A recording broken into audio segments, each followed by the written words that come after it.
Hello everybody, Namaskar, this is Vikas Kumar.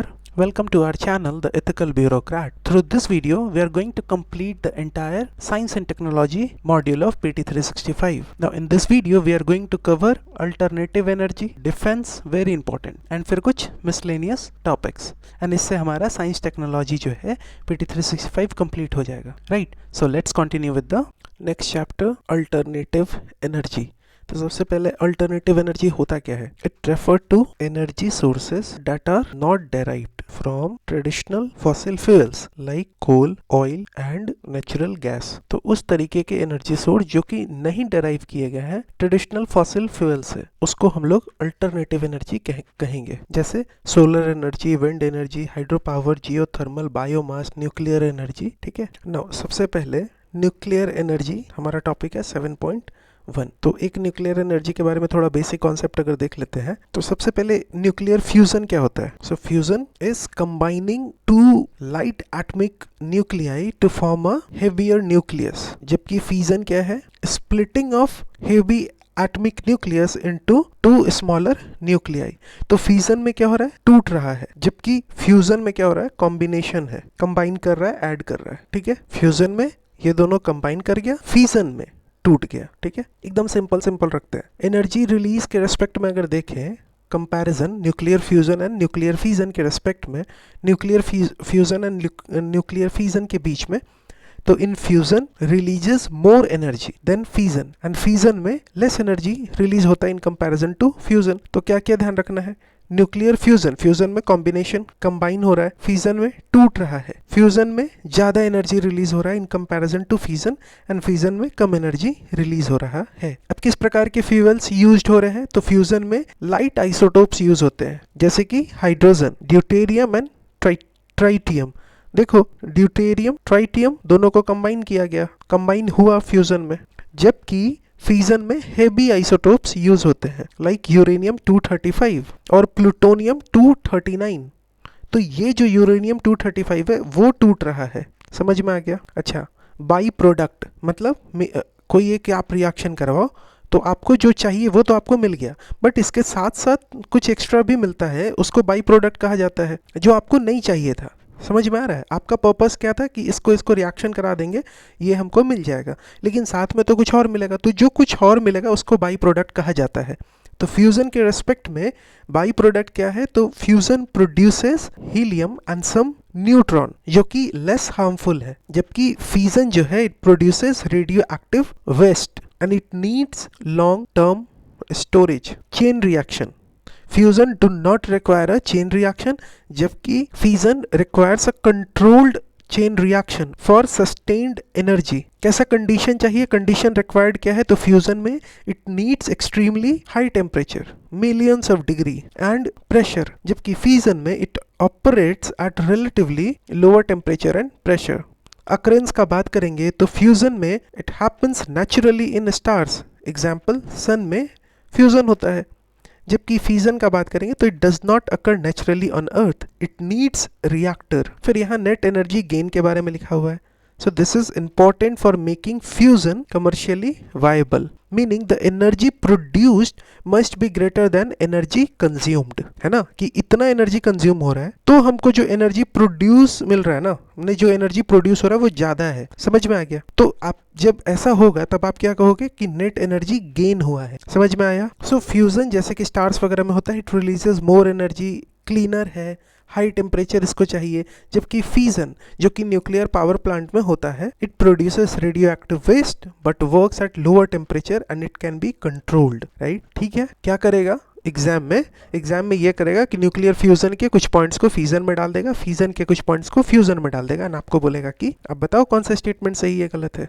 ठीक है, तो इतना जो पढ़े हम लोग, that is more than enough. फिर बात आता है फास्ट ब्रीडर रिएक्टर का। न्यूज में क्यों है? Because atomic energy regulatory board granted permission for the first approach to criticality of India's 500 megawatt electric prototype fast breeder reactor at Kalpakkam, Tamil Nadu. ठीक है, इसके कारण ये न्यूज में है। ये जो मेगावाट इलेक्ट्रिक है ना, ये इलेक्ट्रिकल पावर का ये यूनिट है। ठीक है, सो न्यूज में क्यों है? Because atomic energy regulatory board ने ग्रांट करा है permission for the first approach to criticality of India's 500 megawatt electric prototype fast breeder reactor at Kalpakkam, Tamil Nadu. This is India's first, अगर ये prototype fast breeder reactor के बारे में बात करेंगे तो this is India's first indigenous prototype fast breeder reactor जो कि developed हुआ है कहाँ पे, कलपक्कम तमिलनाडु में. It is commissioned by Bhavini भारतीय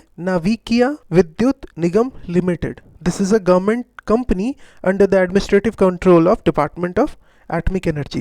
अब यहाँ हम लोग एक बॉडी के बारे में पढ़ते हैं, एटॉमिक एनर्जी रेगुलेटरी बोर्ड. ये क्या है? So this was established in 1983 under atomic energy act 1962. इसका mission is to ensure safe use of ionising radiation and nuclear energy to protect people and environment. अब 2-3 बात मतलब समझना है. पहला देखो, हम बार बार रिपीट इसलिए कर रहे हैं ताकि आपके दिमाग में बात बैठ जाए कि बात क्या है. ठीक है, हमने पढ़ा कि एटॉमिक एनर्जी रेगुलेटरी बोर्ड, ठीक, तो उसके बारे में तो हमने यहाँ देख लिया कि this was established by president in 1983 as per under atomic energy act 1962. इसका मिशन क्या है? Ensure safe use of ionising radiation and nuclear energy to protect the people and to protect the environment. तो ये जो atomic energy regulatory board है जिसको 1983 में atomic energy act के थ्रू एस्टेब्लिश किया गया, it granted permission for first approach to criticality of India's 500 megawatt electric prototype fast breeder reactor, sodium cooled prototype fast breeder reactor. अब ये जो prototype fast breeder reactor है, this is India's first indigenous prototype fast breeder reactor developed at Kalpakkam Tamil Nadu, commission by Bhavini under department of atomic energy. यहाँ तक ठीक है. Now अब ये जो परमिशन मिला है ना, granted permission for first approach to criticality. What is this first approach to criticality? सबसे पहले क्रिटिकलिटी क्या? तो when a nuclear reactor starts a self-sustaining chain reaction for the first time, it is called as criticality. When a nuclear reactor, कोई भी nuclear reactor जो है वो जब start करता है अपना self-sustaining chain reaction पहली बार for the first time, it is called criticality. तो criticality तो ये हो गया. core loading क्या होता है? core loading का मतलब होता है, core loading is placing nuclear fuel inside the reactor. This is called core loading. आप core को लोड कर रहे हो. core क्या? fuel. कहाँ लोड कर रहे हो? reactor में. So placing nuclear fuel inside the reactor is core loading, right? And this core loading is the last step before reaching the criticality. तो criticality पे पहुंचना है ना, तो उस वक्त जो लास्ट स्टेज है, अभी आप ये लास्ट स्टेज को कर लोगे तो आप क्रिटिकलिटी पे पहुंच गए. So this last stage is core loading. And core loading का मतलब क्या होता है? Placing nuclear fuel inside the reactor. तो we have seen first approach to criticality का मतलब क्या. पहले तो क्रिटिकलिटी देख लो कि when a nuclear reactor starts a self sustaining chain reaction for the first time, right. And core loading का मतलब क्या? Placing nuclear fuel inside the reactor. This is the core loading is the last step before reaching the criticality. ये भी ठीक है. अब fast breeder reactor क्या होता है? A fast breeder reactor क्या होता है? A nuclear reactor that produces more fuel than it consumes while generating the electricity. This is fast breeder reactor. कौन सा फ्यूल को यूज किया जा रहा है? तो uranium plutonium mixed oxide fuel. किस प्रकार से ये काम करता है? तो uranium 238 blanket around the core converts into plutonium 239 creating more nuclear fuel. This process is called as breeding. इसलिए इसको ब्रीडर कहा जाता है. ठीक है. So uranium 238 blanket around the core undergoes nuclear transmutation, that is conversion of one element to another. तो ये uranium 238 जो है around the core converts into plutonium 239 creating more fuel and this process is called as breeding. अब ये prototype fast breeder reactor marks the second stage of India's 3 stage nuclear power program. Right, पढ़ लेंगे. जो India का 3 stage nuclear power programme है उसके बारे में पढ़ लेंगे. लेकिन the operationalisation of prototype fast breeder reactor marks the start of stage 2 of 3 stage nuclear power programme. Future plan क्या है हमारा? तो ये जो thorium based nuclear plant Bhavini at Kalpakkam will produce uranium 233 essential for stage 3. ठीक है. So by transmutation thorium will create fissile uranium 233 which will be used as a fuel in third stage. World का first thorium based nuclear plant Bhavini, जो कि कहाँ है, कलपक्कम पे, using uranium 233 is being set up at Kalpakkam. तो ये तो future plan है थर्ड स्टेज के लिए। नाउ अब एक बात समझो, अब इंडिया के 3 स्टेज न्यूक्लियर पावर प्रोग्राम के बारे में देख लेते हैं। This was designed by Homi J Bhabha in 1950s to use India's limited uranium reserve and abundant thorium reserve. तो इसके लिए ये 3 stage nuclear power program design किया गया। क्यों? क्योंकि यूरेनियम रिजर्व इंडिया में लिमिटेड था, थोरियम रिजर्व ठीक ठाक अच्छा अमाउंट में था। And this was designed by Homi J Bhabha. India holds only about 2 to 3% of world's uranium reserve, but it possesses one of the largest share of global thorium reserve। तो वही तो कह रहा है ना कि abundant ये है थोरियम एंड लिमिटेड में है यूरेनियम। अब 3 स्टेज है, यही 3 स्टेज का बात हो रहा है ना, 3 स्टेज न्यूक्लियर पावर प्रोग्राम। पहला स्टेज है pressurized heavy water reactor using natural uranium। दूसरा fast breeder reactor using plutonium as fuel from second stage, from first stage। समझा देंगे अभी अच्छे से। and the third is thorium based reactor using uranium 233। वो uranium 233 जो produce होगा second stage में यहाँ पे। तो इसमें जो प्रोड्यूस हो रहा है वो इसमें फ्यूल के जैसा यूज होगा सेकेंड स्टेज में।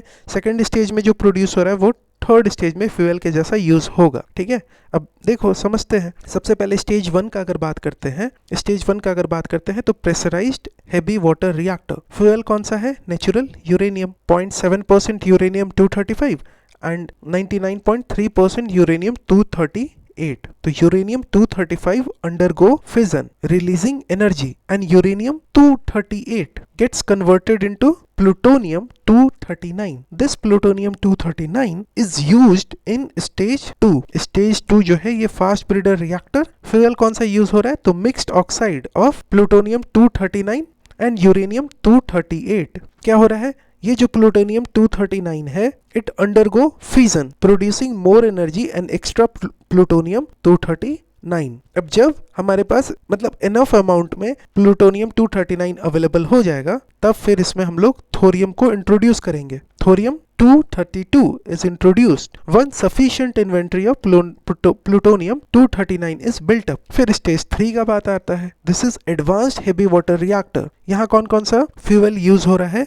तो थोरियम 232 एंड यूरेनियम। क्या होगा process? Thorium 232 will gets converted into uranium 233 which is a fissile and power the reactor। So stage 1 uses natural uranium and produces uranium 239। stage 2 uses plutonium 239 breeds more fuel। इसीलिए fast breeder reactor लिख रहा है ना, क्योंकि और ये plutonium और ज्यादा प्रोड्यूस कर रहा है। And introduces thorium 232।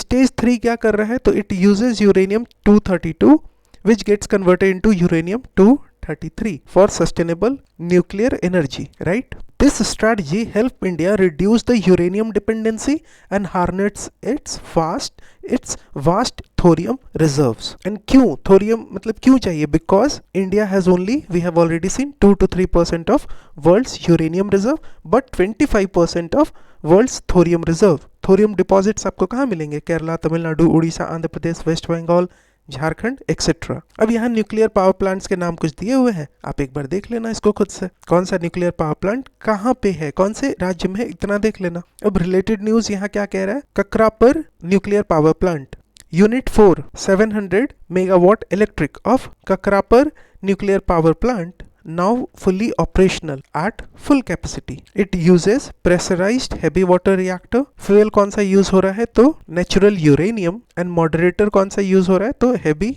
Water. And this will improve the thermal margin। thermal margin क्या होता है? safe operating temperature range of the reactor is known as thermal margin। now next topic, small modular reactor। budget 2024-25 announced that the government and the private sector will jointly develop Bharat small reactors। earlier private companies were not allowed in nuclear energy as per Atomic Energy Act of 1962, but this has now changed। Types of reactor देखे तो large conventional reactor 700 plus megawatt electric, small modular reactor up to 300 megawatt electric and फिर micro reactor up to 10 megawatt electric. इस topic में हम लोग इसके बारे में पढ़ रहे हैं। तो अगर भारत स्मॉल रिएक्टर के बारे में पढ़े तो Bharat small reactors are India's version of small modular reactor. Unlike global small modular reactor which are pre-made in factory and easily assembled, Bharat small reactor uses India's pressurized heavy water reactor technology. Purpose is to enhance the nuclear energy's share in India's total production, which is currently just 1.6%. अब ये small modular reactor होता क्या है? These are advanced nuclear reactors, nuclear power plants, each producing up to 300 megawatt electric per unit. क्यों चाहिए ये small modular reactor? चाहिए क्यों? अगर स्मॉल है, ठीक है, these are fraction of size, these are much smaller than the traditional nuclear plant. Modular, built in factories, transported to site for quick setup, and reactor it uses nuclear fission, and fission में हमने देखा था splitting atom to release energy is fission. Significance क्या है small modular reactor का? It require less frequent refuelling every 3 to 7 year compare to 1 to 2 years of for conventional plant. Prefabricated units of SMRs can be manufactured, shipped and installed on site. Eliminate or significantly lower the potential for unsafe release of radioactivity to the environment. अब क्यों ये small modular reactor या Bharat small reactor important है India के लिए? So it can be used in remote area जहाँ पे large power plant को आप बना नहीं सकते हो. These are safer than big power plant as they have built-in safety features. Faster construction है since parts are pre-made in the factories. It helps India increase clean nuclear energy with private sector investment for the first time. अब आता है next topic, tokamak. अब ये news में क्यों है? Because Korean superconducting tokamak advanced research K-STAR fusion reactor has reached temperatures 7 times that of a sun's core, right? So K-STAR जो है Korea's superconducting tokamak advanced research reactor, it set a new world record by sustaining 100 million degree Celsius for 48 seconds, which is 7 times hotter than sun's core. But हमारे काम का तो ये है कि हमको ये टोकामैक समझ में आना क्या है, right? This is an experimental machine, doughnut shaped reactor design to produce energy through fusion. And fusion के बारे में हमने पढ़ा है. This is the process that powers the sun. Fusion plasma, that is a hot charged gas. So fusion plasma is created inside a tokamak and held in place using a strong magnetic field. तो fusion plasma जो कि क्या है? hot charged gas है, उसको tokamak के अंदर create किया जाता है and उसके बाद उसको रखा जाता है, confine किया जाता है एक जगह पे using strong magnetic fields. This is called as artificial sun because it replicates the nuclear fusion reaction inside the sun. तो जो न्यूक्लियर फ्यूजन रिएक्शन सन के अंदर हो रहा है उसी को ये रेप्लिकेट कर रहा है. एंड ये एक एक्सपेरिमेंटल मशीन है, राइट? ह्यूमन मेड है, इसीलिए इसको आर्टिफिशियल सन कहा जा रहा है. क्यों? Because it is replicating nuclear fusion reaction that is taking place inside the sun. कुछ मेजर टोकामैक प्रोजेक्ट्स अगर वर्ल्ड के देखें तो joint European taurus JET, this is the first device to achieve the controlled fusion power. दूसरा ITER, International Thermonuclear Experimental Reactor. This is the largest tokamak under construction in France with India as partner. तो ये हमारे लिए important हो जाता है. This is the largest tokamak under construction in France. India भी partner है. फिर और कौन कौन से मेजर टोकामैक प्रोजेक्ट्स हैं? तो जैसे चाइना का है HH70, world first high temperature super conducting tokamak. फिर है JT60SA, European union and Japan का है ये. This is world's largest and most advanced tokamak fusion reactor. अगर इंडिया के टोकामैक प्रोजेक्ट का बात करेंगे तो Aditya, India's first indigenous tokamak. SST1, steady state super conducting tokamak, a semi indigenous project tokamak project. और तो ITER इंडिया जो है, तो इंडिया का role in ITER responsible for making important components like cryosat, which is a cooling system, and in-wall shielding, that is radiation protection wall. तो ये जो ITER हमने पढ़ा जो फ्रांस में अंडर कंस्ट्रक्शन है, this is the largest tokamak device जिसमें India भी पार्टनर है. उसमें इंडिया का रोल क्या है? तो इंडिया का रोल है क्रायोसैट बनाना. इंडिया का रोल है in wall in wall shielding banana. Status तो देख ही चुके हैं, अंडर कंस्ट्रक्शन है फ्रांस में। ITER क्या है? A global scientific partnership of 27 European union countries plus China, Japan, India and Republic of Korea, Russia and US. ITER India is a special project under Institute for Plasma Research। ठीक है, अब ये tokamak जो है ना, ये important क्यों है? Because fusion energy is clean and limitless unlike fossil fuel. कोई ग्रीन हाउस गैस नहीं रिलीज हो रहा है, so it help in fighting the climate change. No risk of nuclear meltdown, making it safe then nuclear fusion reactors.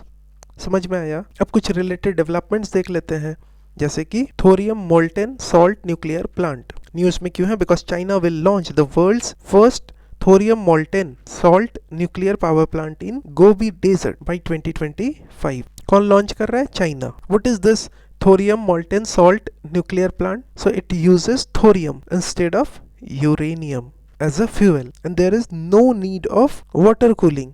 It uses liquid salt or carbon dioxide to transfer heat and generate electricity. It is safer than traditional nuclear reactor because of lower risk of meltdown, because it does not use water based cooling। ठीक है, important क्यों है? Important इसलिए है because thorium ज्यादा amount में है uranium के रेस्पेक्ट में। मोल्टेन सॉल्ट रिएक्टर जो है वो सेफर है, मोर एफिशिएंट है, no greenhouse gas, making it eco friendly energy source, right? तो वही चीज यहाँ भी है। सिग्निफिकेंस क्या है? Abundant supply unlike uranium, chemically safe due to higher melting point, better thermal conductivity, chemical inertness, environmentally safe है, generate lesser toxic short lived radioactive waste. फिर आता है न्यूक्लियर एनर्जी समिट। न्यूज में क्यों? The first ever nuclear energy summit was held in Brussels, Belgium. Objective क्या था? To promote the development of nuclear energy. This was hosted by International Atomic Energy Agency and the Belgian government. 32 country इसमें participants थे,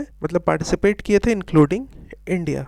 clear? Now next 7.2 battery energy storage system. अब ये news में क्यों है? Because India's BESS ecosystem battery energy storage system is expected to receive 3.5 lakh crore funding by 2032, financial year 2032 as per SBI Capital Market। ये news हमारे लिए काम का है? नहीं है। हमारे लिए काम का क्या है कि ये जो बैटरी एनर्जी स्टोरेज सिस्टम है वो क्या होता है वो समझ ले। ठीक है, सो battery energy storage system, it is a system that store electricity using electrochemical reactions। electrochemical reaction कैसा रिएक्शन होता है? एक ऐसा chemical process that create or store electrical energy। So battery energy storage system is a system that stores electricity। electricity को store कर रहा है, battery है ना, it stores electricity using electrochemical reaction. Example अगर देखेंगे तो lead acid battery, this is used in inverters, vehicles. निकल cadmium battery used in aviation, medical equipment. Lithium ion battery used in mobiles, electrical vehicles. Sodium sulphur battery used for large scale energy storage. Now some government initiatives अगर देखें तो पहला viability gap funding scheme, it support the development of 4000 megawatt hour of base project by 2030-31। दूसरा production linked incentive scheme, it promotes advanced chemistry cell battery storage। and the third is national framework for energy storage system, this was launched by Ministry of Power to encourage the base adoption। अब यहाँ आपको दिया हुआ है types of energy electric energy storage. तो electrical या electric energy can be stored in different ways. Main types अगर देखें तो पहला हो गया mechanical storage, it uses movement pressure, इसीलिए मैकेनिकल कहला रहा है। ठीक है, example pumped hydro water is stored at height and released to generate electricity। flywheel, a spinning wheel stores energy and releases it when needed। compressed air is stored under pressure and released to generate power। दूसरा electrochemical storage, it uses chemical reactions in batteries, जैसे lithium ion battery, this is common chargeable battery।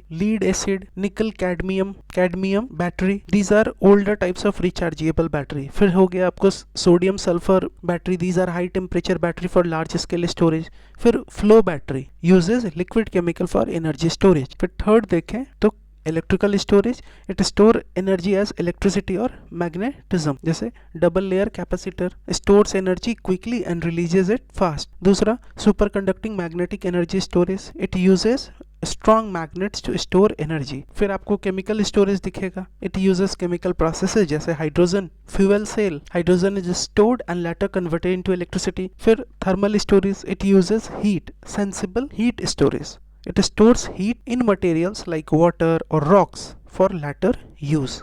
ठीक है. Now अब कुछ other important news, जिसमें सबसे पहला है सोडियम आयन बैटरी. न्यूज में क्यों है? बिकॉज साउथ कोरियन साइंटिस्ट ने डेवलप किया है सोडियम आयन बैटरी को that can be charged in seconds. So a high power hybrid battery that uses sodium ions instead of lithium ion for storing and releasing energy. इस तरीके के battery को क्या कहा जाता है? Sodium ion battery. So high powered hybrid battery that uses sodium ion instead of lithium ion for storing and releasing energy. यहाँ आपको faster charging देखने को मिलेगा compared to lithium ion battery. These are cheaper. These are more feasible as sodium is more abundant than lithium, right? So sodium ion battery is fast charging alternative to lithium ion battery. It is cheaper and more sustainable due to sodium's abundance. अब अगर इसके comparison के through lithium ion battery and sodium ion battery को comparison के through अगर समझने का प्रयास करें तो सबसे पहले अकरेंस या अवेलेबिलिटी.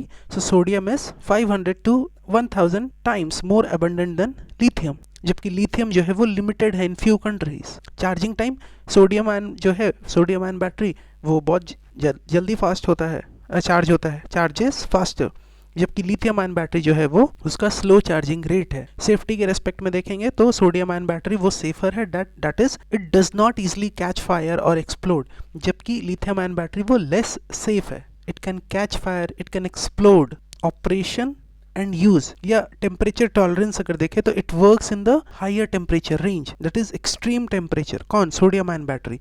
जबकि लिथियम आयन बैटरी जो है वो lower operating temperature limited range पे काम करता है and there is risk of fire in high temperature. तो एक्सट्रीम टेम्परेचर पे कौन काम कर रहा है? Sodium ion battery. High temperature पे लिथियम आयन बैटरी को रिस्क ऑफ फायर है, सो ये लिमिटेड रेंज पे ठीक ठाक काम करता है. एप्लीकेबिलिटी यूसेज अगर देखें तो sodium ion battery is used in both small and large scale energy storage, जबकि लिथियम आयन बैटरी जो है this is mainly used for portable devices and electric vehicles, right. फिर बात आता है हाइड्रोजन फ्यूल सेल्स का. MVC change, the world's first commercial passenger ferry running on 100% hydrogen fuel cell has been launched. अब ये hydrogen fuel cell क्या होता है? So it works like a battery but instead of storing electricity they generate it, है ना, they generate it by combining hydrogen and oxygen in a reaction. So hydrogen fuel cell works like a battery, but instead of storing the electricity, it generates the electricity by combining hydrogen and oxygen in a reaction. यहाँ आपको pollution नहीं दिखेगा. Unlike petrol or diesel, they emit only water. No harmful gases like CO2, carbon dioxide, carbon monoxide, nitrogen oxides. ठीक है. फिर बात आता है जिंक एयर बैटरीज. सो न्यूज में क्यों? Because CSIR has developed durable zinc air batteries for use in remote सब zero area. Remote सब जीरो मतलब extremely cold areas, right? So CSIR, that is Council of Scientific and Industrial Research, has developed durable zinc air batteries for use in remote zero areas, extremely cold areas. हमारे लिए काम का क्या है कि zinc air batteries क्या होता है? So this is a type of metal air battery that has zinc electrode negative side होगा, that is zinc negative electrode and air oxygen electrode positive side होगा. ठीक है. सो मेटल एयर बैटरी के जैसा ही है, zinc electrode negative side, air oxygen electrode positive side. It uses a special cathode catalyst and an anti freezing electrolyte to work even in extreme cold temperature. benefit क्या है? तो portable है, that is easy to carry, flexible and lightweight है, that is it can be used in different conditions. it works in extreme cold, that is suitable for high altitude regions like Ladakh, Antarctica. अब हमने सब कुछ पढ़ा लेकिन ये statement नहीं पढ़ा. क्यों? क्योंकि ये सब काम का नहीं है. होता क्या है पता है? होता यही है कि जिंक एयर बैटरीज के बारे में एक आप रफ आइडिया ले लो.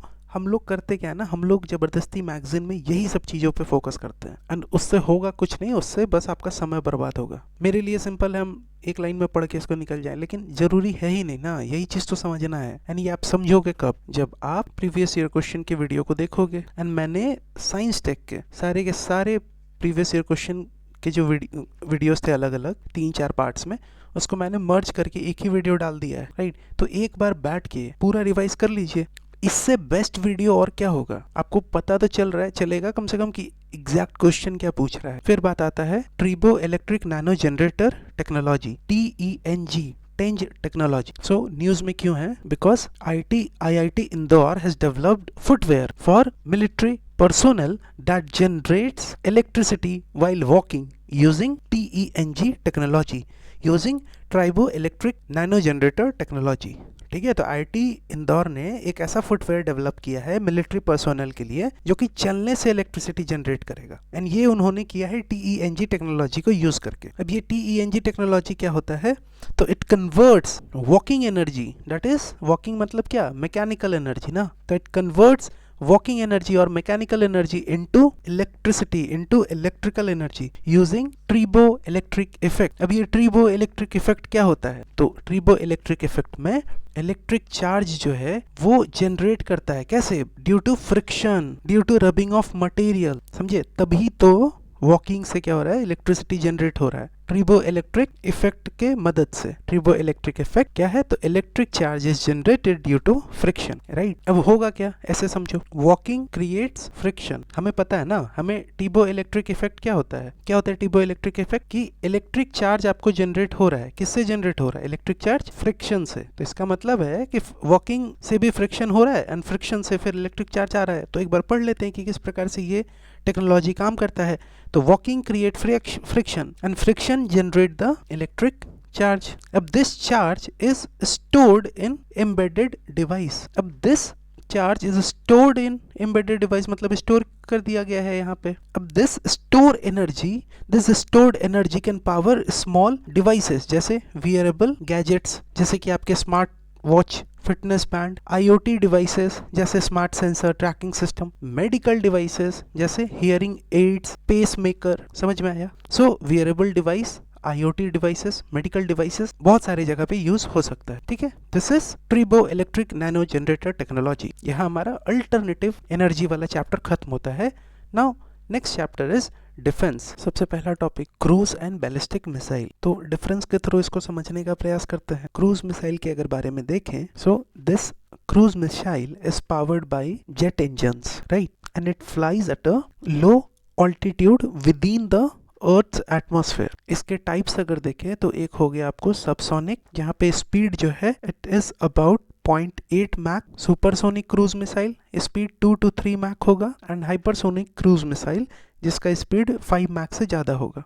यहाँ तक ठीक है। और क्या है इम्पोर्टेंट ये है कि ये शॉर्टर रेंज के लिए यूज होता है, but can change course mid flight. It carries smaller warheads. अब वो वॉरहेड जो है वो कन्वेंशनल हो सकता है या न्यूक्लियर वॉरहेड हो सकता है, and this is hard to detect but easier to intercept after detection. पहले तो डिटेक्शन इसका हार्ड है, लेकिन अगर डिटेक्शन हो गया तो इंटरसेप्ट करना इसको आसान हो जाता है। एग्जाम्पल के तौर पे देखेंगे तो ब्रह्मोस मिसाइल, राइट। अब जब बैलिस्टिक मिसाइल पढ़ेंगे तो क्रूज और अच्छे से समझ में आएगा। Ballistic missile is rocket powered at launch and then moves unpowered for most of its journey। तो लॉन्च के समय रॉकेट पावर्ड एंड उसके बाद अनपावर्ड रहता है for most of its journey। It follows a ballistic trajectory। ballistic trajectory कैसा, ऐसा arcs into the space, इस प्रकार से ना, and then fall towards the target। ये आपको वेरी शॉर्ट रेंज का हो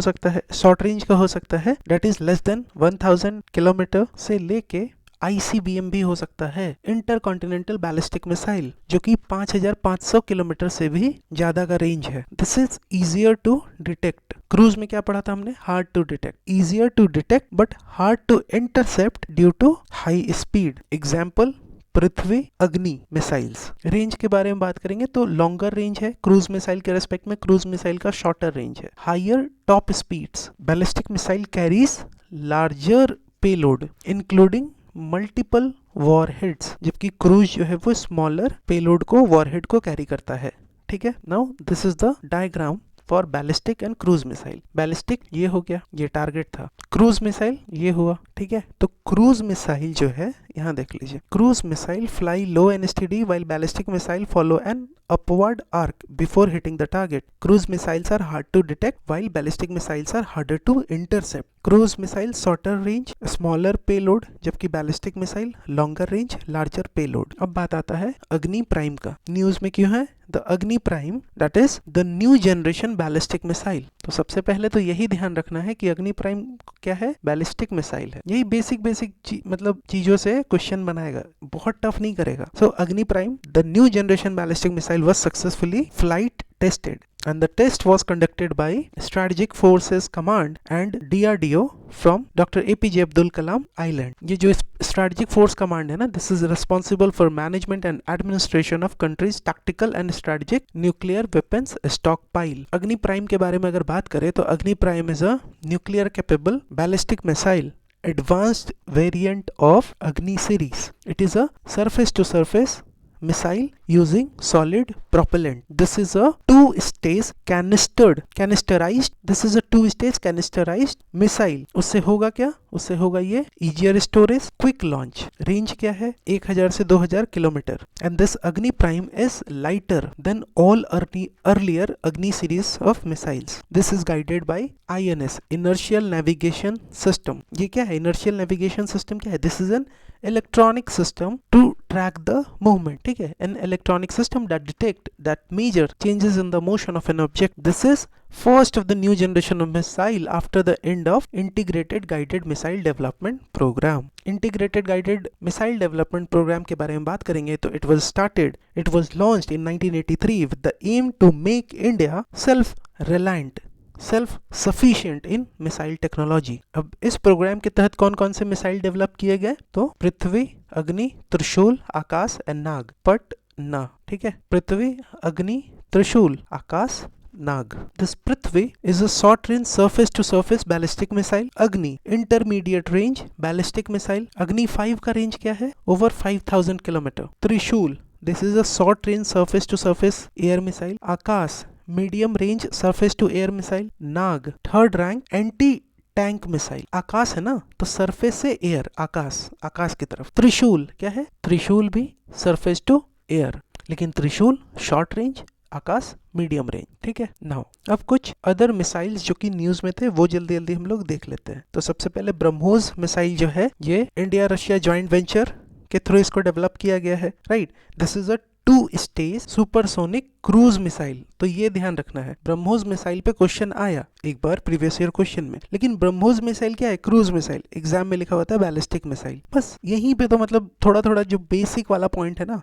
इसी के इर्द गिर्द क्वेश्चन पूछेगा। की फीचर क्या है, तो fire and forget, that is no further control needed after launch. तो फायर एंड फॉरगेट प्रिंसिपल पे ये काम करता है। Long range 290 kilometre with varied flight paths, right, with varieties of flight trajectories. फिर low radar signature, that is hard to detect. ठीक है, फिर बात आता है Rudram second. This is indigenous air launched missile, solid propelled air launched missile. This is developed by DRDO. This is a air to surface missile. In 2020, Rudram, a new generation anti-radiation missile, NGARMS, new generation anti-radiation missile, was tested. It was first indigenous anti-radiation missile of the Indian Air Force. It is equipped with inertial navigation system. पढ़ा है हमने, inertial navigation system क्या होता है, an electronic system to track movement. It is equipped with GPS, global positioning system. It is equipped with passive homing head. ये passive homing head ये जो है, this can detect, this can classify, this can target the enemy radar. This is Rudram, right? अब बात आता है अस्त्र missile. This is a beyond visual range class of air-to-air missile system.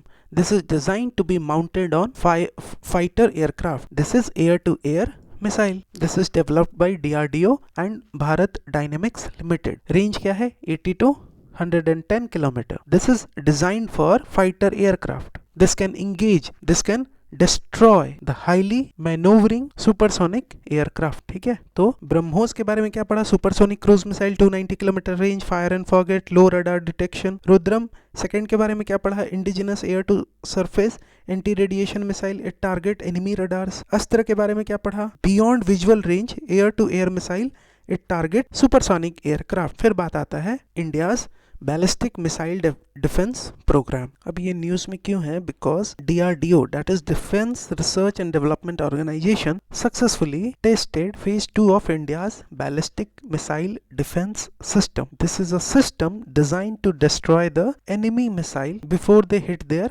target. तो enemy missile अपने target को hit करे उसके पहले ही एनिमी मिसाइल को डिस्ट्रॉय कर देना. This is ballistic missile defence system. Phase 2 ballistic missile defence system. This is an advanced missile system developed in India to neutralise the incoming enemy ballistic missile before they can strike. It is a two-stage missile powered by solid fuel.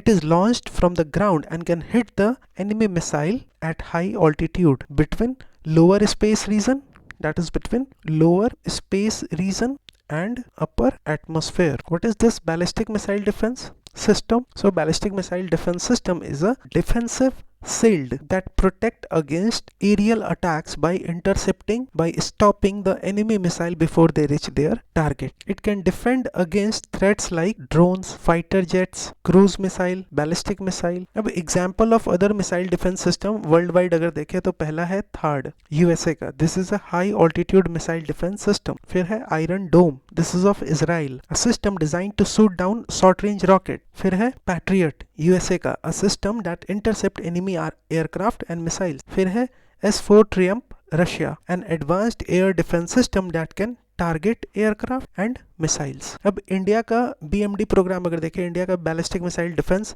Programme अगर देखें तो सबसे पहले background अगर देखते हैं तो this was started in 2000 due to increasing security threat from China and Pakistan. India का BMD प्रोग्राम है वो 2 फेज है, पहला फेज 1 एंड फिर phase 2. Phase 1 is design to intercept the enemy missile up to 2000 kilometre range. इसमें आपको 3 things आएगा. It include 3 things. पहला Prithvi air defence, a missile that intercept enemy missile at high altitude, this is Prithvi air defence. फिर Ashwin advanced air defence, a missile that intercept enemy missile at lower altitude. And फिर Swordfish radar, a radar system that detects and tracks incoming enemy missile from a long distance. And phase 1 has been successfully deployed. Phase 2 का बात करें तो this is designed to intercept the enemy missile up to 5000 kilometer range. It consists of AD1 and AD2.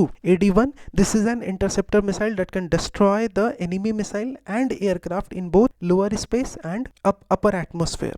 जबकि AD2 जो है, this is a missile that intercept the long range ballistic missile with a range of 3000 to 5000 kilometre. ठीक है, तो हमने पढ़ा कि India का BMD system is design to protect the country from enemy missile and aerial attacks. Phase 1 has been successfully deployed जबकि phase 2 is being tested. India का system include advanced missile PAD, AAD, AD1, AD2 and radars.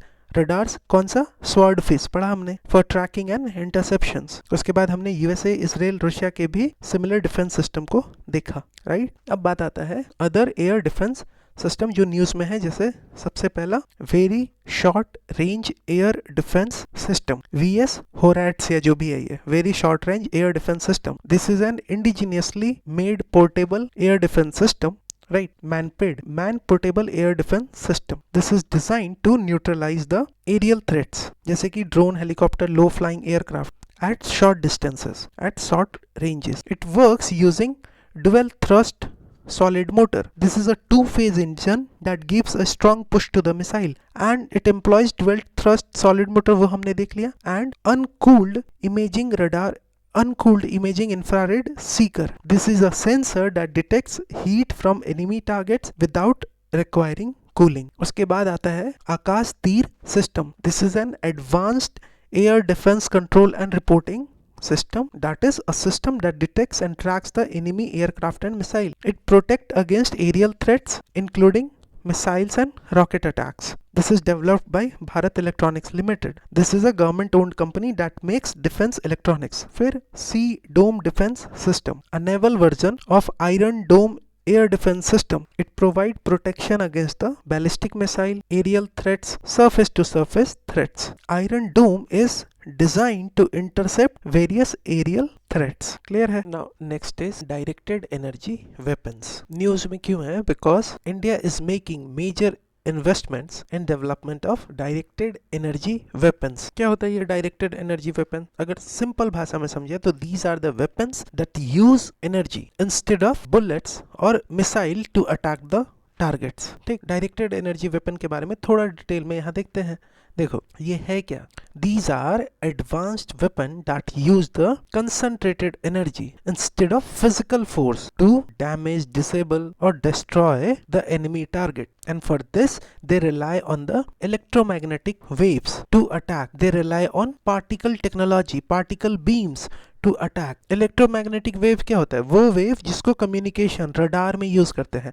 Particle technology मतलब क्या? Particle beams मतलब क्या? तो high speed charged particle. ठीक है, तो डायरेक्टेड एनर्जी वेव जो है they rely on electromagnetic waves और पार्टिकल बीम्स टू अटैक. अगर इसके टाइप्स को देखें तो एक हो जाएगा आपको high energy laser, powerful laser beam that can destroy और बर्न द ऑब्जेक्ट. दूसरा high power microwaves, intense microwave radiation that can disable the electronics. Millimeter waves, high frequency radio waves used to disrupt the enemy radar and communication. Particle beam weapon, weapon using streams of tiny charged particle to cause the damage. Directed energy weapons improve the electronic warfare. Right, electronic warfare का मतलब क्या होता है? Military use of electromagnetic waves to detect, strategic use of electromagnetic spectrum, electromagnetic waves to detect, to jam, to destroy the enemy communication, radars and missiles. आया बात समझ में? अब डायरेक्टेड एनर्जी वेपन के रेस्पेक्ट में क्या क्या स्टेप्स इंडिया के द्वारा लिया गया है? तो पहला है Durga 2 project and project Trinetra by DRDO. Directionally unrestricted ray gun array is a high powered laser weapon being developed by DRDO. फिर प्रोजेक्ट नेत्र. This is another DRDO project aimed at developing advanced DEWs for military use. फिर Kali kilo ampere linear injector. This is a powerful electronic beam weapon being developed by DRDO and BARC to destroy enemy missile before they reach India. ठीक है, so काली क्या है?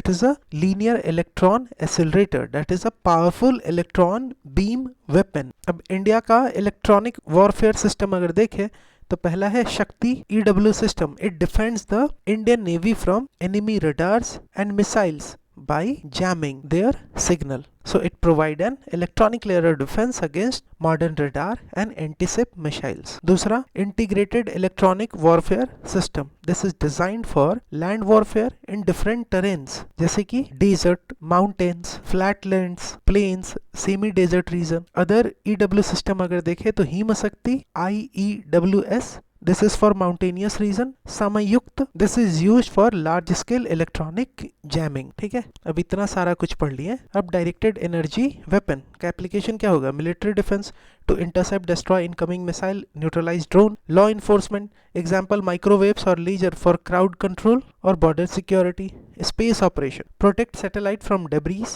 and anti-satellite weapon. अब कुछ aircrafts and helicopters देख लेते हैं. तो सबसे पहले light combat aircraft Tejas Mark 1. This is an advanced variant. This is an advanced version of LCA Mark 1. India's indigenous fighter jet developed by Hindustan Aeronautics Limited. It is a 4.5 generation that is more advanced than 4th generation jets but not fully 5th generation. ठीक है, so it is a 4.5 generation single seat multi role fighter aircraft. That is, it can perform various combat roles like air to ground attacks etc. इसके कुछ features देखें तो advanced mission computer, that is an onboard computer that helps in combat and navigation. दूसरा high performance digital flight control computer DFCC MKI-1A, DFCC MK-1A. This is an advanced system that ensures smooth and stable flying. अब एक एक feature वगैरह ना मतलब इतना नहीं पूछता है, आप बस एक बार दो बार सुन लो इस वीडियो को, हो जाएगा।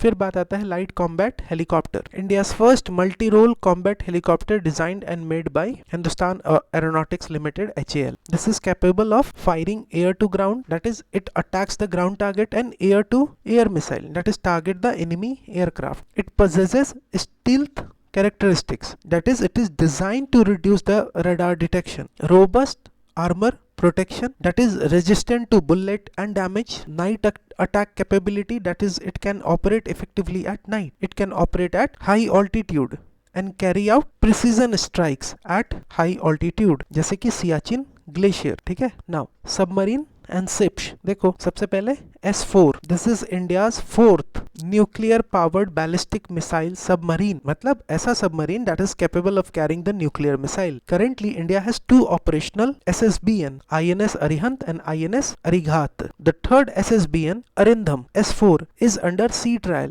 INS Arihant, this one, this INS Arihant is India's first indigenous nuclear submarine. Globally only a few countries operate SSBN जैसे कि US, Russia, China, UK, France. S4, this S4, right?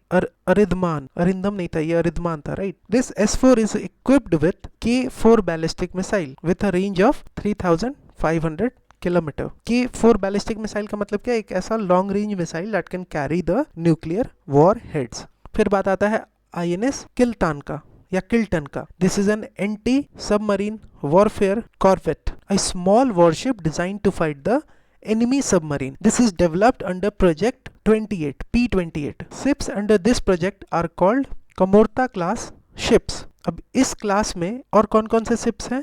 तो INS Kamorta, INS Kadmatt, INS Kavaratti and फिर ये INS Kiltan या किल्टन। फिर अब है this is an anti submarine warfare, एक second, anti submarine warfare shallow water craft ASWSWC, a small warship designed for coastal anti-submarine operation corvette। ठीक है, तो ये क्या है? This is an anti-submarine warfare shallow water craft corvettes.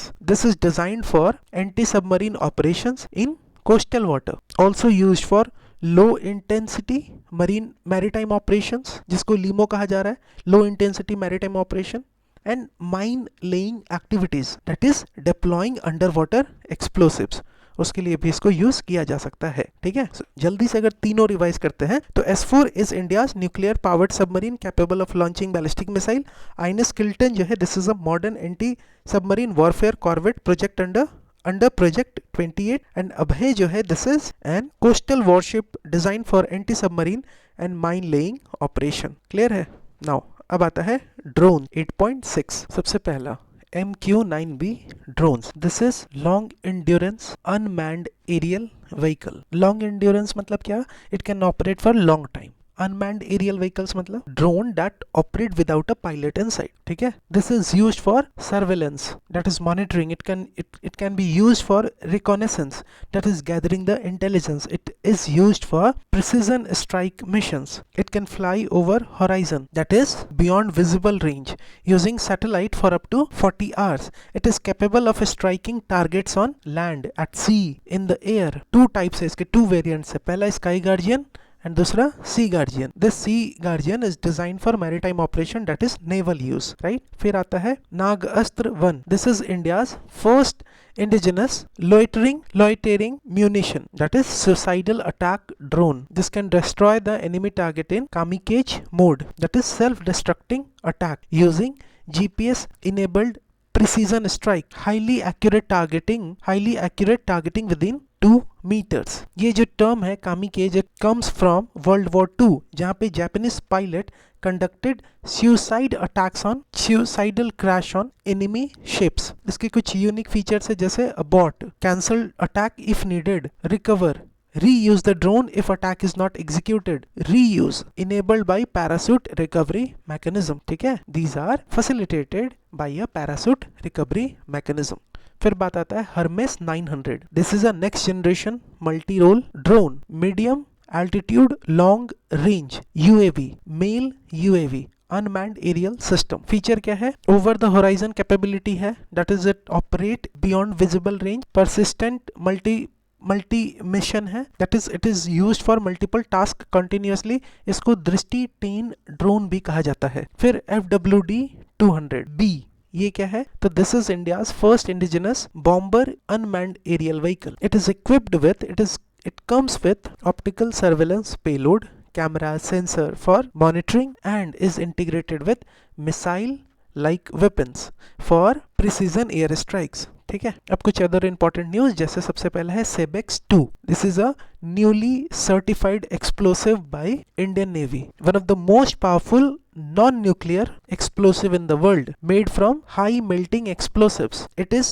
2.01 times more powerful than TNT, trinitotoluene, a commonly used explosive in military bombs and grenades। जितना बता दिए उतना ही बस रखना है दिमाग में। क्या क्या पढ़ा हमने? सेबेक्स जो है, this is a newly certified explosive by Indian navy, one of the most powerful non-nuclear explosive in the world. This is made from high melting explosive HMX and it is 2.01 times more powerful than TNT। ठीक है, फिर बात आता है सिटबेक्स 1, thermobaric explosive। This is designed to generate extreme heat and prolonged blast effect. This is ideal for targeting the enemy bunker, tunnels, fortified positions. It works by creating sustained high temperature. It works by creating Sidbacks 1 works by creating sustained high temperature and long lasting shock waves, making it more destructive than regular explosives. फिर Simbex 4, a safer type of explosive for storage, transportation and handling, less likely to accidentally explode, designed for military use where safety in logistics is priority। ठीक है, this is designed for military use जहां पे safety in logistics is priority। तो Sebex, this is one of the most powerful non-nuclear explosive, twice as strong as TNT। Sidbacks, thermobaric explosive that creates extreme high and long lasting shock waves, ideal for attacking enemy bunker। Simax 4, safer for storage and transport but still highly effective in combat। फिर बात आता है Zorawar tanks। DRDO successfully conducts the first phase of field firing trial of Joravar tank। This is a light tank designed for high altitude warfare, suitable for mountain regions like Ladakh वगैरह। ठीक है, this is developed by DRD and L&T, Larsen and Turbo। This is named after General Joravar Singh, a legendary military leader who led multiple victories in Tibet। And यहाँ पे हमने देखा कि it successfully completed the first phase of the field firing trial. फिर आता है गौरव glide bomb। DRDO carries out successful maiden flight test of long range glide bomb Gaurav from Su-30 Mk1 platform। So this is a 1000 kg class air launched glide bomb। Glide bomb मतलब does not have its own propulsion but glides towards the target। Long range strike capability है इसका। So launched from Sukhoi Su-30 MKI fighter jets। Navigation system अगर देखेंगे तो it uses a hybrid navigation scheme combining Indian navigation system and GPS। This is designed and developed by Research Center Imarat, Hyderabad। This is a DRDO lab। Clear? फिर बात आता है अभेद, Advanced Ballistic for High Energy Defeat। DRDO along with researchers of IIT Delhi has developed Abhed। Abhed क्या है? So this is developed by DRDO and IIT Delhi। This is a lightweight bullet proof jackets for defense personnel। कौन कौन सा material use हुआ है? तो polymer, ये इसको लाइटवेट फ्लेक्सिबल बनाता है। इंडिजिनस बोरोन कार्बाइड सेरामिक, ये इसको स्ट्रॉन्ग एंड लाइटवेट मटेरियल है। ये भी अगर बोरोन कार्बाइड के कुछ फीचर्स देखें तो हाई स्पेसिफिक स्टिफनेस, जैसे that is resistant to deformation, तो हाई स्टिफनेस एंड स्ट्रेंथ है इसमें। केमिकली इनर्ट है, that is does not react with external elements. किस प्रकार से काम करता है? तो armor plates absorb and weaken the bullets। armor plates made on carbon boron carbide weaken the absorb and weaken the bullet on impact। the bullet shatters into small and hard particles, reducing the penetration. समझ में आया? Armour plate जो है ना वो absorb कर लेगा, ये बोरोन कार्बाइड पे जो आर्मर प्लेट्स है वो क्या करेगा, एब्जॉर्ब कर लेगा बुलेट को, उसको कमजोर कर देगा, बुलेट सैटर हो जाएगा स्मॉल हार्ड पार्टिकल्स में, उसके कारण फिर वो पेनिट्रेट नहीं करेगा। ठीक है। Supersonic missile assisted release of torpedo smart system, this is developed by DRDO। Right, news में क्यों? Because smart system was successfully flight tested from doctor APJ Abdul Kalam island off the coast of Odisha. So this is developed by DRDO. Purpose क्या है? A missile based torpedo delivery system to enhance anti-submarine warfare capabilities. समझ में आया? So this is a next generation missile based lightweight torpedo delivery system. A torpedo is a type of missile or bomb fired underwater. And this is what I am saying, that this is a purpose क्या है? A missile based torpedo delivery system to enhance the anti submarine warfare capabilities. Location देख चुके हम लोग, doctor APJ Abdul Kalam island Odisha, यहाँ test location है ये। Now इसके फीचर्स क्या है? तो this is a next generation light weight torpedo delivery system. It is a canister based missile system stored and launched from a protective container. The system carries a parachute based release system for precise torpedo deployment। ठीक है, यहाँ हमारा defence chapter खत्म होता है। Now the next chapter is miscellaneous. सबसे पहला है 9.1 Nobel prize in chemistry. News में क्यों? Because Nobel prize in chemistry 2024 was awarded to David Baker for computational protein design CPD and Demis Hassabis and John Jumper for protein structure prediction using AI। अब David baker का जो ये computational protein design है उसके बारे में कुछ देखते हैं। So David Baker's work on computational protein design. So computational protein design CBD uses computational methods to create new protein with functions not found in nature. Application क्या हो सकते हैं? तो therapeutic proteins for medicine, more effective vaccines, nanomaterials, biosensors for advanced technology, etc. जबकि work of Demis Hassabis and John Jumper on protein structure prediction. So they used an AlphaFold 2, an AI model that predicts protein का complex structure that predicts protein folding, that how protein folds into shape that determine their function। समझ में आया? Shape determine their function, कि protein का function क्या होगा वो protein का शेप डिटरमाइन करता है। And recently AlphaFold 3 has been launched. Application क्या होगा? ड्रग डिजाइन को समझने में मदद आएगा, understanding the bio antibiotic resistance, developing enzymes to break down the plastic pollutions. अब अगर प्रोटीन के बारे में देखें तो protein is one of the 4 major biomolecules. तो अदर कौन कौन है? Carbohydrate, lipids and nucleic acids. This protein made of 20 naturally occurring amino acid. Types of amino acids, तो essential amino acid obtained from diet, that is they cannot be synthesized in the body, and फिर non-essential amino acid which is synthesized in the body। अब most abundant protein कौन कौन से हैं? तो collagen in animals, rubisco in plants. This rubisco is crucial for photosynthesis. So collagen and rubisco क्या है? Rubulose, bisphosphate, carboxylase, oxygenase, यही है कुछ नाम, rubisco ही पढ़ो। तो collagen and rubisco are the most abundant protein in animal world and the whole of the biosphere respectively। collagen animals में मिलता है, rubisco plant में। rubisco crucial है for photosynthesis। ठीक है। So David Baker won for designing the new proteins using computer, जबकि Demis Hassabis and John Jumper won for using AI AlphaFold 2 to predict the protein folding। Clear है? Now यहाँ कुछ protein के functions दिए हुए हैं, जैसे स्ट्रक्चरल सपोर्ट प्रोवाइड करता है, जैसे actin found in filaments of muscle fibre, catalyst act as enzyme facilitating biochemical reactions, example amylase. फिर hormone, example insulin plays a key role in regulating metabolism. Antibody, it help to protect the body, example immunoglobulin G IgG etcetera. फिर transport storage में भी, जैसे ferritin stores irons in the cell. तो ये कुछ protein के functions थे। हम लोग को टेक्निकल या मेडिकल वाला जो एस्पेक्ट है ना वो नहीं देखना है, जनरल सरफेस लेवल पे चीजों को समझना है। ठीक है, मतलब यहाँ स्ट्रक्चरल सपोर्ट हाँ, कैटलिस्ट हाँ, हार्मोन हाँ, एंटीबॉडी ठीक है, ट्रांसपोर्ट एंड स्टोरेज में भी प्रोटीन मदद करता है। फिर बात आता है ग्रेफीन का। न्यूज में क्यों है? Because MeitY ministry of electronics and IT ने लॉन्च करा है India graphene engineering innovation centre and this is to boost the graphene research and application in India. Graphene के बारे में अगर देखें तो this is a single layer of carbon atoms arranged in hexagonal honeycomb pattern, a building block of graphite, a crystalline allotrope of carbon. Graphite is a crystalline allotrope of carbon. Other carbon allotropes कौन कौन है? तो diamond है, fullerene है, carbon nano tubes है, right. This graphene often called wonder material for its extraordinary electrical and electronic property. Graphene के properties अगर देखें तो पहला तो अल्ट्रा स्ट्रॉन्ग है, ये 200 times stronger than still yet 6 times lighter, transparent, absorbs only 2.3% of the light, used in touch screen, solar cell, displays, etc. High thermal conductivity, watt meter Kelvin.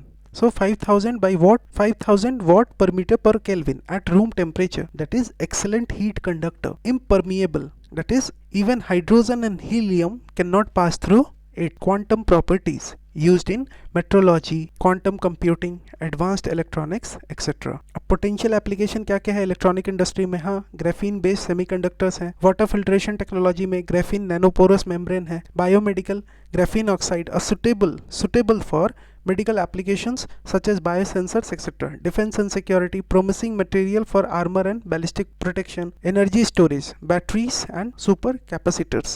Related news में carbon fibre के बारे में लिखा हुआ है. So Vice President inaugurated Center for Carbon Fiber and Prepregs to boost the domestic production. Carbon fibre क्या होता है? पहले तो पेपरेग देख लो. Prepregs is a reinforcing fabric that is pre-impregnated with a resin system, thermoset और थर्मोप्लास्टिक। कार्बन फाइबर क्या है? This is a polymer made of thin strong carbon filaments जैसे कि ग्रेफाइट, ठीक है। So a polymer which is a form of graphite consisting of thin strong crystalline filaments of carbon. इसके property क्या क्या है? तो light weight yet extremely strong, high chemical resistant, heat resistant, low thermal expansion, recyclable. It is used in automobiles and aircraft manufacturing. Help makes lightweight and strong material, ठीक है। So graphene क्या है? Graphene is a ultra strong, lightweight, highly conductive material with advanced application in electronics and quantum computing. जबकि carbon fibre is a light, strong and heat resistant polymer used in automobiles, aircraft and industrial application, ठीक है। फिर बात आता है electric vehicles का। तो electric vehicles and it's type, comparison between electric vehicle and internal combustion engine vehicles देखते हैं। इस साइड आपको इलेक्ट्रिक व्हीकल्स है, इधर इंटरनल कंबशन व्हीकल्स है। सो टेक्नोलॉजी के रिस्पेक्ट में अगर देखें तो electric vehicle uses electric Motors and batteries जैसे लिथियम आयन बैटरीज, जबकि इंटरनल कंबशन व्हीकल जो है वो फॉसिल फ्यूल को यूज करता है जैसे petrol, diesel, CNG. Power transmission कैसे होगा इलेक्ट्रिक व्हीकल में? तो it converts the electric energy into mechanical energy, जबकि इंटरनल कंबशन व्हीकल में it converts the chemical energy into mechanical energy. Energy efficiency अगर देखें तो 60 to 80% एफिशिएंसी है इलेक्ट्रिक व्हीकल में, that is less energy wasted, जबकि इंटरनल कंबशन व्हीकल में 20 to 30% आपको एफिशिएंसी है, that is high energy loss as heat. फिर ब्रेकिंग सिस्टम अगर देखें तो regenerative braking in electric vehicles, that is convert the kinetic energy into electricity, जबकि internal combustion vehicle में friction braking, it waste energy as heat. अब types of electric vehicle अगर देखें तो पहला है battery electric vehicle, this is fully powered by electricity, कोई fuel वगैरह नहीं होता है, more efficient than hybrid and plug in hybrid, ठीक है। दूसरा हाइब्रिड इलेक्ट्रिक व्हीकल का बात करेंगे तो it uses both internal combustion engine and battery powered motor. Plug in hybrid electric vehicle क्या होता है? तो it uses both ICE internal combustion engine and battery but can also be charge from a socket, ठीक है। तो इसीलिए plug in hybrid electric vehicle है ये। Fourth, fuel cell electric vehicle, electricity is produced from chemical energy, for example high powered fuel cell electric vehicle, hydrogen powered fuel cell electric vehicle, ठीक है। Now PM E-Drive scheme news में क्यों है? Because ministry of heavy industry has launched PM electric drive resolution, PM electric drive revolution in innovation vehicle enhancement, PM E-Drive scheme replacing the FAME India initiative, right? So Ministry of Heavy Industries has launched PM E-Drive scheme replacing the FAME India initiative. The PM E-Drive scheme have subsumed schemes like electric mobility promotion scheme 2024। PME drive scheme के objective को अगर देखें तो to increase the EVs electric vehicle adoption by providing incentives and expanding the charging infrastructure। Time period क्या है 2024 से 26 and nodal ministry तो obviously ministry of heavy industries होगा। कुछ की फीचर्स अगर देखें तो जैसे सब्सिडीज एंड डिमांड इंसेंटिव्स है, फाइनेंशियल सपोर्ट होगा for EV buyers, grant for capital assets, it includes e-buses, public EV charging stations, testing infrastructure and implementation कैसे होगा प्रोजेक्ट मैनेजमेंट एजेंसी के थ्रू।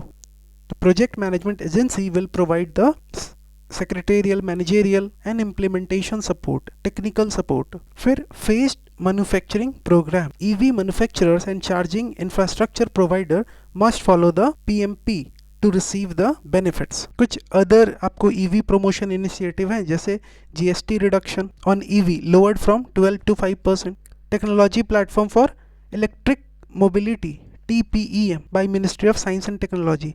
फिर PM e bus Sewa, it ensure financial support for e buses procurement and public transport electrification. ठीक है, so PM e bus Sewa payment security mechanism scheme for procurement and operation of e buses by public transport authorities. ये सब काम का है नहीं है, लेकिन देख लो categories of vehicle eligible for demand incentive, 2 wheeler, 3 wheeler electric, e ambulances electric, plug in hybrid, strong hybrid, E trucks and other new emerging EV categories. To qualify for incentive, vehicle must registered as a motor vehicle and under Central Motor Vehicle Rule 1989 equipped with advanced battery technology and fulfill other criteria as prescribed under the scheme। ये सब काम का नहीं है। ठीक है, फिर बात आता है क्रिटिकल मिनरल्स का। Now critical minerals सबसे पहले न्यूज में क्यों है, because the central government has increased the area limit for 24 critical minerals under Mines and Minerals Development and Regulation Act 1957। अब ये एरिया लिमिट क्यों बढ़ाया गया, this is to prevent the cartelisation, right. अब क्रिटिकल मिनरल बोलते किसको हैं, so these are essential for modern day technologies but vulnerable to supply disruptions due to limited global production, geopolitical factors, geopolitical risk। Example lithium, cobalt, nickel, copper, rare earth elements, etc. Government of India released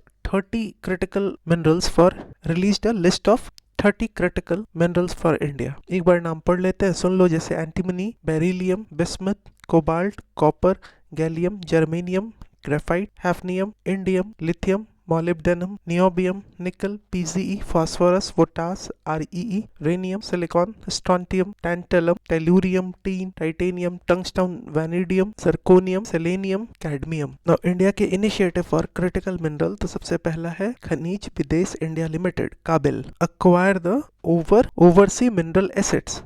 example cobalt, lithium. उसी प्रकार से member of mineral security partnership, this strengthen the global mineral supply chain. India also joined MSP finance network to boost the mineral investment. उसके बाद other multilateral bilateral partnership such as the agreement between India and Argentina for exploration and mining of 5 lithium blocks in Argentina. अब यहाँ पे कुछ टैंटेलम के बारे में लिखा हुआ है, वो देख लो। This is a rare earth, this is a rare metal with high corrosion resistance and ductility. अगर वो अपने प्योर फॉर्म में है तो इसका यूज कहाँ कहाँ है, तो इलेक्ट्रॉनिक्स में है, जैसे it is used in capacitors, in making capacitors in mobile phones and laptops etc। Medical field में है, जैसे surgical equipments, implants etcetera, nuclear power plants, aeroplanes, missiles, that is defence and energy में भी है। फिर बात आता है लिथियम का। सबसे पहले न्यूज में क्यों है, because Atomic Minerals Directorate for Exploration and Research has established 1600 tons of lithium resources in Mandya district, Karnataka। Lithium, जिसको white gold भी कहा जाता है, अगर इसके बारे में देखें तो it is a soft silvery white and alkali metal। It is having the lowest density of all metals, right? So a soft silvery white alkali toxic metal with lowest density of all metals, highly reactive with water, that is react vigorously with water, and does not occur as a free metal in nature but is found in igneous rock and mineral springs। Important lithium containing minerals कौन कौन है, तो spodumene, petalite, lepidolite, amblygonite, these are important minerals containing lithium। Electrolysis of molten lithium chloride and potassium chloride produces the metal। यहाँ आपको lithium reserve दिख रहे हैं, जैसे बोलीविया, चिले, अर्जेंटीना, ये आपको लिथियम ट्रायंगल कहलाता है। फिर ऑस्ट्रेलिया हो गया, इंडिया हो गया, इधर चाइना हो गया। नाउ की एप्लीकेशन का बात करेंगे तो बैटरीज में example non rechargeable battery for heart, pacemaker,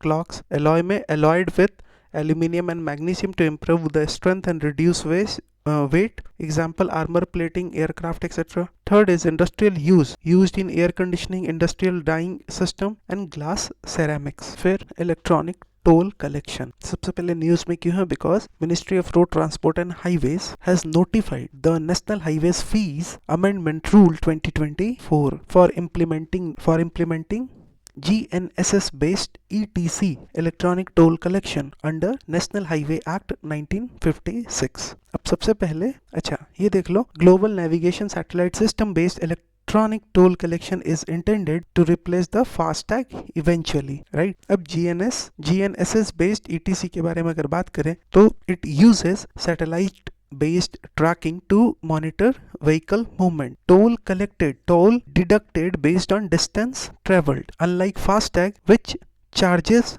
per toll plaza। तो जहां फास्टैग में हर टोल प्लाजा पे चार्ज किया जाता है, जो GNSS global navigation satellite system based electronic toll collection होगा, वहां पे टोल डिडक्ट किया जाएगा based on distance travelled, right? It uses the satellite based tracking to monitor the vehicle movement. इसके कुछ मेन कंपोनेंट्स होंगे, जैसे कि OBU ऑनबोर्ड यूनिट एंड दूसरा ANPR automatic number plate recognition cameras. So OBU onboard unit का बात करें तो GNSS enabled device installed in the vehicle to determine the route and calculate the toll, जबकि automatic number plate recognition camera जो है installed on highways to detect the vehicle number plate and deduct the toll money. In this system, geofencing of highway is done. Geofencing क्या है? This will create the virtual boundaries, virtual geographic areas, geofenced zones that automatically trigger toll deduction when an vehicle enter or exit the area. ठीक है? So geofencing create a virtual geographic area that trigger a specific action when a GPS tracking device enter or exit the zone. Benefits क्या होंगे? No need for physical toll booth, physical roadside tolling infrastructure, reduces traffic congestion, pay per use system आ जाएगा, that is fair toll collection हो जाएगा। और क्या होगा?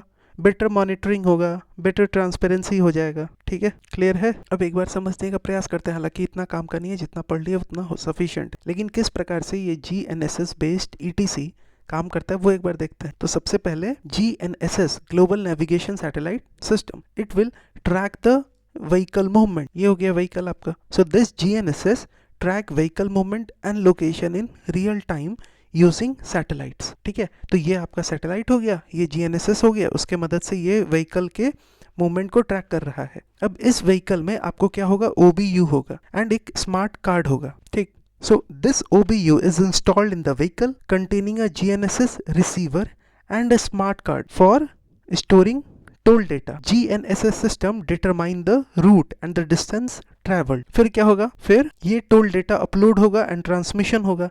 तो OBU, this OBU upload the toll data and updates the toll parameter via telecom networks. तो इसके मदद से टोल पैरामीटर्स, टोल डेटा वो सब अपलोड होगा। The management center receive toll information and process the payment. फिर enforcement व्हीकल होगा, enforcement system होगा व्हीकल मॉनिटरिंग के लिए।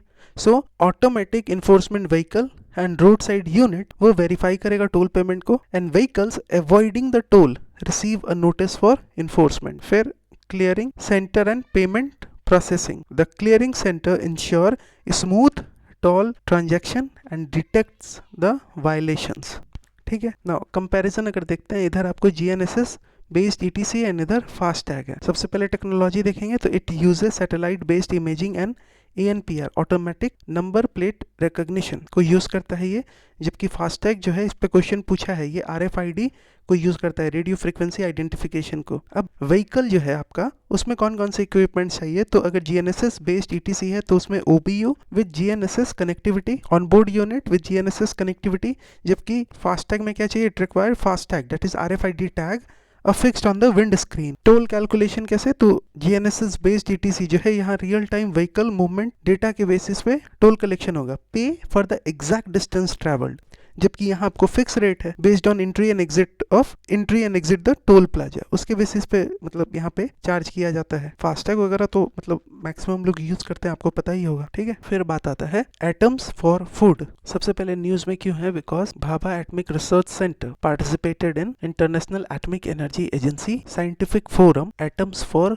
फूड। काम का क्या है कि एटम्स फॉर फूड के बारे में एक बेसिक जानकारी हो जाए, जैसे कौन लॉन्च किया, पर्पस वगैरह क्या है, ठीक है। So this is a joint initiative या jointly launched by IAEA and FAO, International Atomic Energy Agency and Food and Agriculture Organization, and this is to use the nuclear techniques for improving the agriculture and livestock productivity. So the purpose is to harness the advantage of nuclear techniques along with other advanced technology to enhance the agriculture and livestock productivity. Key application तो irradiation, key applications of nuclear technologies in agriculture. तो irradiation technique, that is it extend the shelf life of food by reducing or eliminating the microorganisms and insects. Fallout radionuclide technique. What is this FRN technique? It analyzes soil radionuclide concentration to measure erosion pattern. Third, cosmic ray neutron sensor technology. It measures soil moisture over large area by detecting cosmic ray neutron. तीसरा,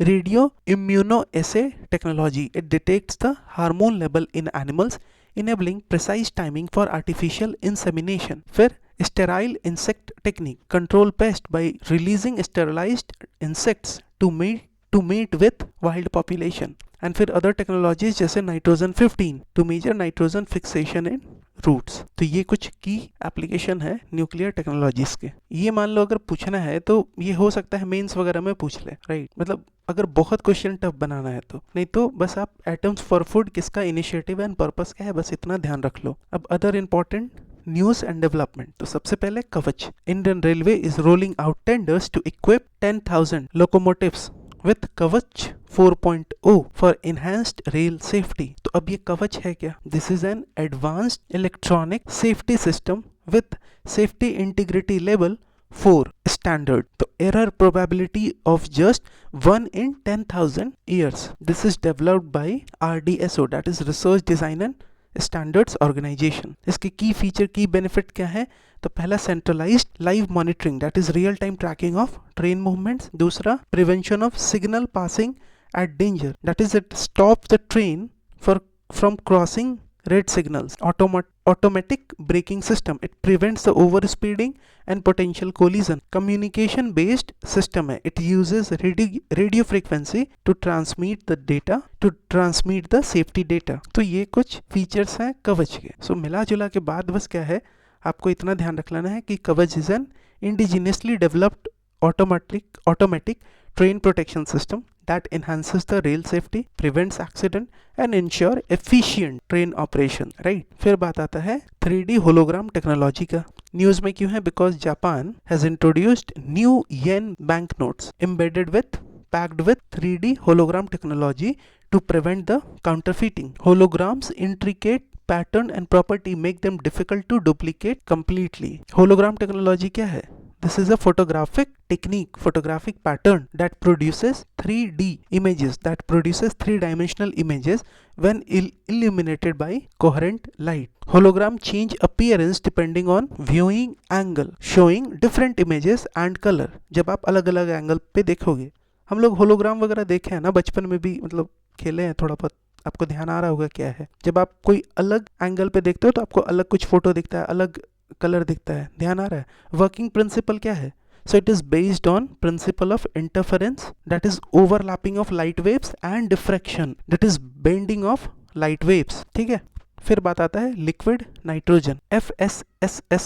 FSSAI, Food Safety and Standards Authority of India, has issued an advisory against the unauthorized use of liquid nitrogen in food by restaurants and food serving establishments। So unauthorized use हो रहा है किसका?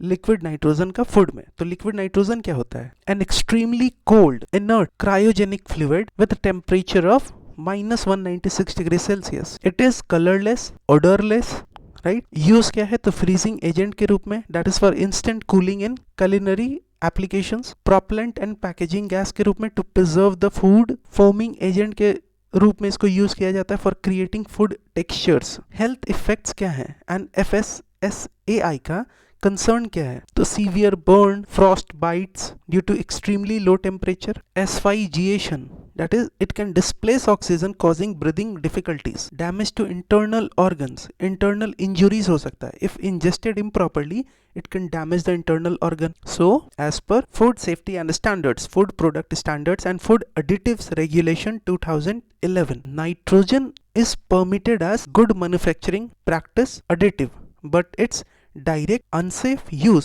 इन food needs regulation. ठीक है, फिर बात आता है थर्माइट। न्यूज में क्यों है? Because a new type of drone called dragon drone has been used in Russia Ukraine war carrying thermite based incendiary payloads. Thermite क्या होता है? It is a mixture of aluminium and iron oxide that ignites at high temperature, and once ignited it undergoes self-sustaining reaction generating extreme heat around 2500 degrees Celsius. It is almost impossible to extinguish. It is difficult to extinguish. It can burn underwater and through metals. इसके military and civilian use अगर देखें तो military use क्या है? जैसे incendiary bombs and grenades, melting enemy equipment or weapons, disabling artillery and armored vehicles. Civilian use क्या है इसका? Welding railway track, industrial metals, cutting through tough metals, cutting through tough materials, उन सब जगह पे थर्माइट को यूज किया जाता है। Thermite is not banned internationally but using incendiary weapons in civilian area is prohibited under UN's convention on certain conventional weapon. ठीक है, तो मिला जुला के बात क्या है? Thermite used in Dragon drone generate intense heat, making it a powerful but controversial incendiary weapons. Its military use is allowed, but targeting civilians is banned under UN regulation. Right? यहाँ हमारा PT 365 of Science and Technology पूरे तरीके से complete होता है in simple language. Right? So that's it for this video. Thank you very much. Jai Hind.